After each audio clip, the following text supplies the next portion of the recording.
मित्रों, मैं हूं बिस्मिल आफ्ताब आलम और आप देख रहे हैं उर्दू हिंदी नॉलेज चैनल।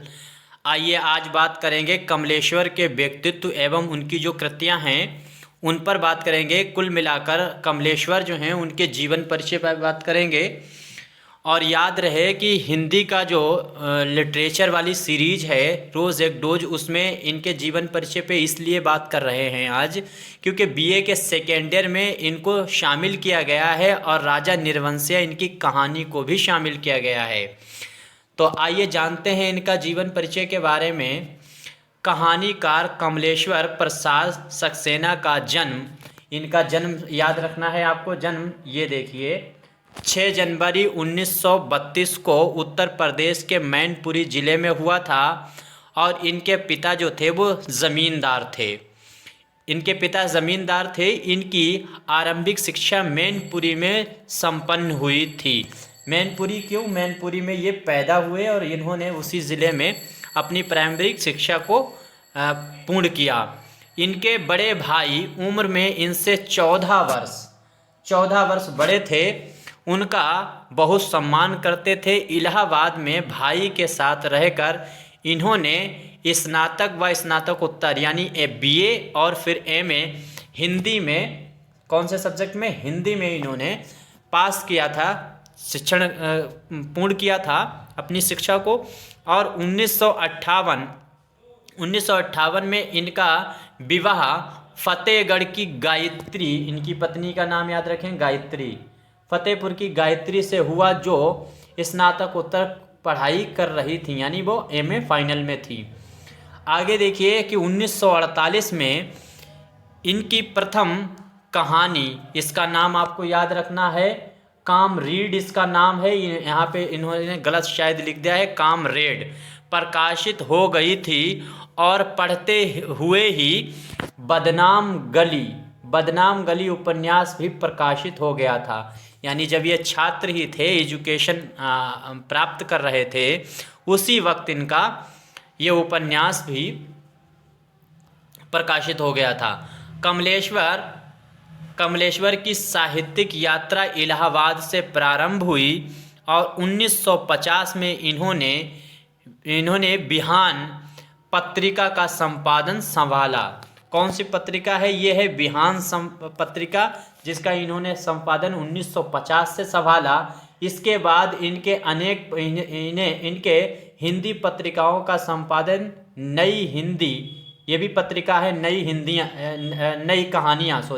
नई कहानियाँ के नाम से 1963 से 1966 3 साल तक इसका संपादन किया। इसके बाद गंगा, इसका 1984 से 1988 तक किया संपादन।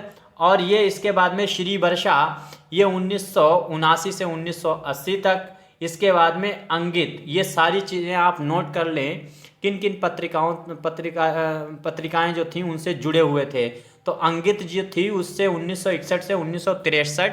इसके बाद में है सारिका से 1967 से 1978 तक। सबसे लंबे समय तक ये सारिका ही पत्रिका से जुड़े रहे थे। कथा यात्रा में, इसके बाद एक पत्रिका थी कथा यात्रा, इसमें भी ये 1978 से 1979 तक ये इनकी प्रमुख पत्रिकाएं जिनसे ये जुड़े रहे। दैनिक जागरण जो थी उससे भी ये 1990 से 1992 तक। और दैनिक भास्कर ये अखबार था, इससे भी ये जुड़े रहे। इसका भी संपादन का कार्य इन्होंने किया। इसके बाद में 1957 में, ये भी का सन याद रखो, ये मस्ट इम्पोर्टेंट है, 1957 में राजा निर्वंशिया कहानी संग्रह प्रकाशित होने के साथ ही कमलेश्वर हिंदी कहानीकारों में अग्रणी भूमिका निर्वाह करने लगे। 1970 में वह मुंबई चले गए। किस वजह से? मुंबई में इन्होंने फिल्मों के लिए डायलॉग भी लिखे, जहां उन्होंने लेखन व डायलॉग लेखन का कार्य किया और लगभग 75 फिल्मों के लिए इन्होंने काम किया, जिनमें प्रमुख फिल्में गुलजार बहुत बड़े डायरेक्टर और गीतकार होने के साथ साथ बहुत बड़े संपादक भी थे। तो गुलजार जो है शायर भी थे। गुलजार की आंधी मूवी है, जिसमें आंधी मूवी में राखी ने काम किया और राखी ही गुलजार की वाइफ भी हैं। तो राखी, ये आंधी मूवी जो थी उसके वो इनके ही उपन्यास कमलेश्वर जो हैं इनकी काली आंधी के नाम से एक उपन्यास है, उसी पर आधारित गुलजार ने एक फिल्म बनाई थी आंधी, इसका भी संपादन इन्हीं ने किया। मौसम, रजनीगंधा, छोटी सी बात, ये फिल्मों के नाम हैं। छोटी सी बात, रंग बिरंगी, और इसके बाद में Ravi Chopra the burning train, और इसके बाद में 70 के दशक के अंतिम सालों में उन्होंने जमुना बाजार नामक, यहाँ पर देखिए ये याद रखें, जमुना बाजार नामक टीवी फिल्म बनाई, और शीघ्र ही दूरदर्शन एडिशनल डायरेक्टर पद को भी इन्होंने सुशोभित किया। इस पद पर भी ये रहे। इन्होंने 10 टीवी धारक 10 कहाँ चला गया इन्होंने 10 टीवी धारावाहिक कहानियाँ भी लिखी, जिनमें प्रमुख जो धारावाहिक कहानियाँ हैं टीवी की, उनकी प्रमुख उनमें से कौन कौन सी हैं? आकाश गंगा है, बेताल पच्चीसी है, युग है, चंद्रकांता है, दर्पण और एक कहानी। दूरदर्शन के लिए इन्होंने बहुत सराहनीय कार्य किए और उसे जनता के साथ जोड़ने का सफल प्रयास किया। इसके बाद 27 जनवरी, यहाँ पर देख लीजिए, 27 जनवरी 2007 को फरीदाबाद में 75 वर्ष की अवस्था में इनकी मृत्यु हो गई। इनकी पत्नी गायत्री ने मेरे हमसफ़र कमलेश्वर के लिए एक आत्मकथा लिखी, जिसको प्रकाशित करवाया। कमलेश्वर को सन 2003 में साहित्य अकादमी पुरस्कार उनके उपन्यास कितने Pakistan, this is most important, ये बुक है, कितने पाकिस्तान, इसको याद रखें, ये उपन्यास है, नॉवेल है, के लिए प्राप्त इन्हें पुरस्कार दिया गया साहित्य अकादमी, जिसका अंग्रेजी भाषा में भी अनुवाद किया गया। 2005 में पद्म भूषण पुरस्कार से भी सम्मानित हुए, ये सन भी आप याद रखें, 2005 में पद्म भूषण से भी ये सम्मानित किए गए। कमलेश्वर नई कहानी साहित्य आंदोलन से जुड़े रहे। इनकी प्रमुख कृतियों में कहानियाँ व उपन्यास की रचना उनके साथ टीवी व फिल्मों के लिए भी बहुत कार्य किया। इनकी प्रमुख कृतियों में देखिए ये वाली कृतियाँ मैंने यहाँ पे लिखी हैं,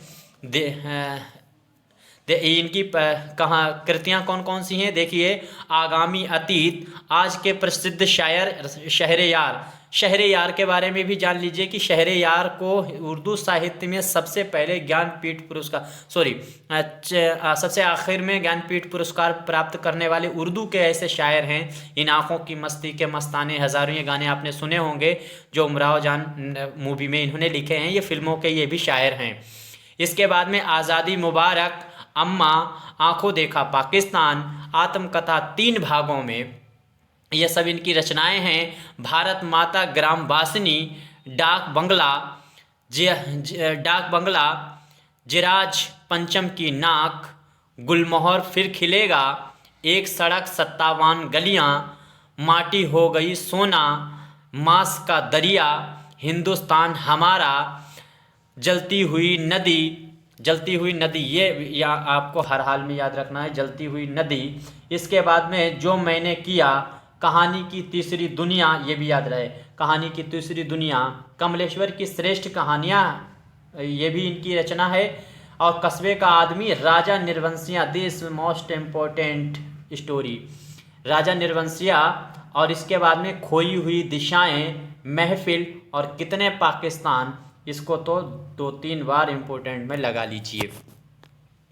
तो आज कमलेश्वर का जीवन परिचय, संक्षिप्त में मैंने जीवन परिचय पे बात की, और इसके बाद में जीवन परिचय के साथ साथ में इनकी जो प्रसिद्ध कृतियां हैं उन पे भी बात की है। तो इससे आप जो नोट्स बनाते हैं बना सकते हैं। इनमें कुछ खास जिनको पॉइंट मैंने कलर किया था उनको नोट अलग से कर लीजिए। बाकी इनके बारे में डिटेल में आप कहानी बनाकर लिख सकते हैं। और अगर एक ऑब्जेक्टिव के तौर पर कोई एग्ज़ाम है तो उसके लिए इनकी कृतियाँ और ये सन जो हैं और किस किस धारावाहिक न कहानियों से ये जुड़े, संपादन से किन पत्रिकाओं से जुड़े, वो नाम आपको याद होना चाहिए क्रमबद्ध। ठीक है, धन्यवाद।